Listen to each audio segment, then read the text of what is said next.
Welcome to The Explainer. Today, we're not just rewatching a horror classic, we're cracking open a mystery that has haunted movie fans for 40 years. We're going to try and solve the famously ambiguous ending of John Carpenter's masterpiece, The Thing, using a pretty unique set of detective tools.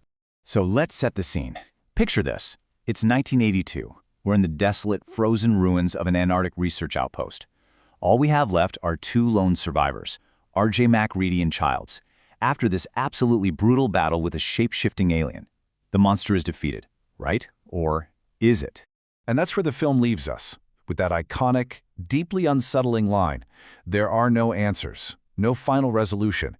It's just two men, a bottle of scotch, and the chilling possibility that one of them is not who he says he is. For decades, that one question, who is human, has fueled, countless debates and fan theories. But what if the answer wasn't really hidden at all? What if the movie gave us every single clue we needed right from the beginning, if we just knew how to look? Okay, so let's dive in. To solve this thing, we're going to need the right tools. We're going to use a specific method of film analysis that really acts like a detective's kit for finding a story's hidden secrets. It's a way of looking at things called formalism.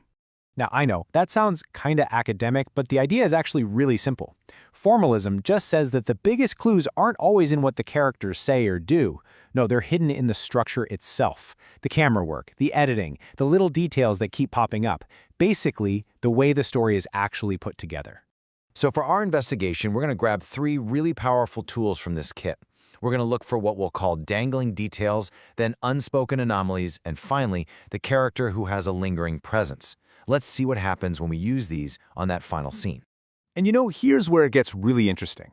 The moment you start looking at the scene through this lens, something fascinating happens. The evidence just starts to pile up, and it all points systematically toward one of our two survivors, Childs. This brings us right to our first tool, the dangling detail. Okay, so think about it. Throughout the entire movie, every human character in that freezing cold exhales these visible clouds of breath.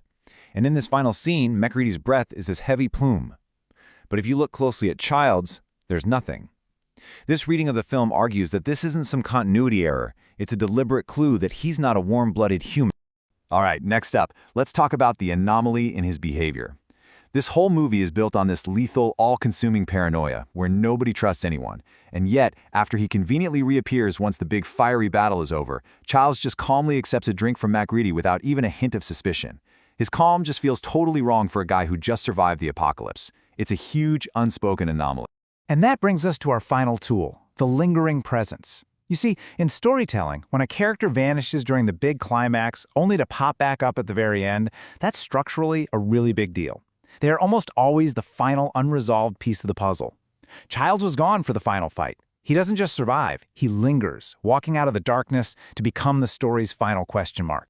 So let's recap. No visible breath, super suspiciously calm behavior, and he's the guy who has this structurally significant return at the very end. The evidence feels pretty overwhelming. It has to be Childs. Case closed, right? Well, this is where the analysis takes its most fascinating and honestly kind of mind-bending turn. This formalist leading suggests that by focusing so hard on who, we've actually been asking the wrong question all along. The movie set up this brilliant distraction, and for 40 years, pretty much all of us have fallen for it. Look at it this way. The film gives us this surface-level mystery, a classic whodunit, but hiding just underneath that is the real mystery, the true source of all the horror. It's not about who the thing is. It's about the terrifying idea that the thing's cycle of paranoia and assimilation can never, ever truly be stopped. So the ending isn't a cliffhanger. It's a perfect, horrifying loop. It completely mirrors the film's beginning, which started with that Norwegian helicopter chasing a dog across the exact same desolate landscape. It is the same pattern.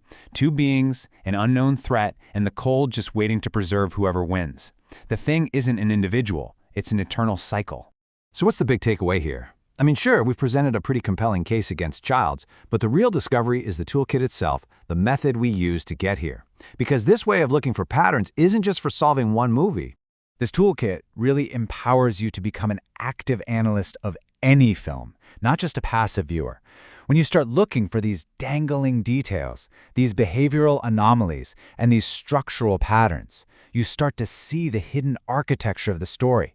It's like seeing the invisible blueprint the filmmaker used to build their world. It completely transforms watching a movie from just a passive experience into an active investigation. And that is a powerful, totally new way to appreciate the incredible art of filmmaking. The question is no longer just, who is the thing? It's, what other mysteries have you been missing?